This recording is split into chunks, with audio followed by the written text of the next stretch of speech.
Whoops. Okay. Section 2.2. Some vocabulary that is important as we go forward. This is vocabulary that you're going to need to know. We'll be using these words a lot. Terms, and constant term. So a term is a part of an algebraic expression separated by addition or subtraction, plus or minus, symbols. The constant term is a number with no variable factors, a term whose value never changes. Interesting that they use the word factor here before they've defined it, so I will let that pass. So example 1, consider the algebraic expression 4x to the 5th plus 3x to the 4th minus 22x squared minus x plus 17. List the terms. So again, the definition of a term is parts that are separated by plus or minus. So the first term is the 4x to the 5th, and then I'm going to separate with a comma. The second term is a 3x to the 4th. The third term is a negative 22x squared. The fourth term is a negative x, and the fifth term is a positive 17. I didn't need the plus sign there, but I saw a plus, so that's not important. Don't simplify. If you see this and ask for the third term, it's not assuming you're going to simplify it. So even if we could simplify this, which we can't in this case, it's just a way of describing what each thing is. Identify the constant term. Again, constant term is a number with no variable factors. They haven't defined factor yet, which we'll do in a second, but it means the number by itself. So this number is by itself. It's just a number. That's an x. That's a negative 1x. That's a negative 22. All these things have variables in front of it. Only one of the things doesn't have a variable, and that's 17. So the constant term is 17. All right. I think I need to go back, and I'll bring this thing up to talk about the next thing.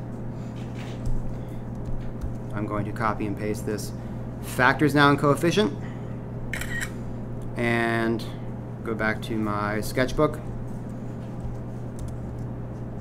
And of course, you can always pause and go back if something went over too fast and you have any questions. Okay, so factors, numbers or variables that are multiplied together. Example here, since I want to write one right here. If I have 2x, that is a thing with two factors. There's a 2 and an x. If I then say 2x plus 2x squared, I would then like to use the term, the word term, to differentiate between, let me switch colors. This thing is a term. This thing is the second term. But within each term, there are two other things, and the word for those two other things is factors. So I'll use then a green. I haven't used green yet. So within this first term, there are two factors, a 2 and an x. Within the second term, there are two factors, a 2 and an x squared. So I hope that is somewhat clarifying, and now I'll go on to their example. So list the factors. Negative 4m. It's a little tricky here because this could be a negative. Is negative 4? Is it a negative, a 4, and an m? So are there 3 or 2 here? And that's maybe not super obvious. And you could think of it in different ways. But it would be a negative 4 and an m. The negative is always going to be part of the coefficient. So the coefficient here is negative 4. And if there is a negative sign, it's on the coefficient. Okay, negative x, list the factors. This is a little tricky because really the factor, I'm going to break it apart. It's really a negative 1 and an x.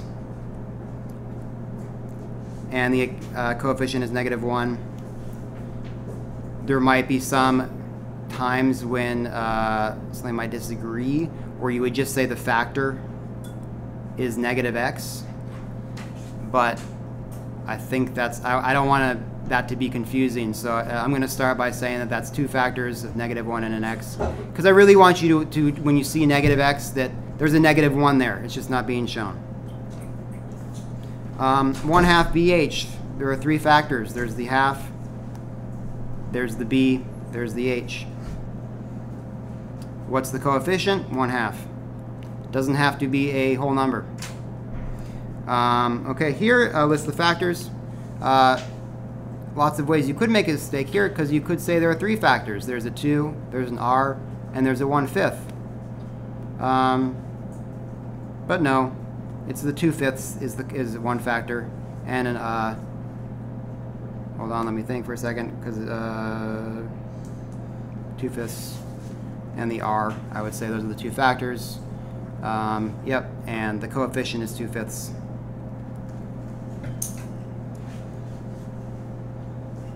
Okay, just one other way I could see interpreting this. They would not be wrong. It would just be a different way of thinking about it. Is we could say that there's a 2, an R, and a 1/5, and that wouldn't be wrong. It gets the same thing. So basically at this point I see two different ways of thinking about it that are completely logically equivalent. So we just have to agree on one, and I'll see what the rest of the text says so we can just agree on one, because it's not that really that important. It's just important we agree. We've got one more example, and then we'll be done.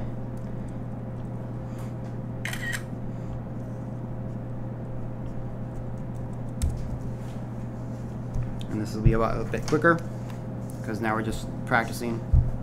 How many terms are there?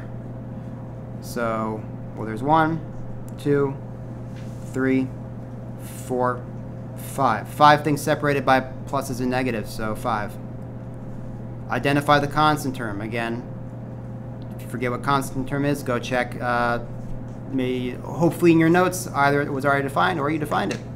It's -7.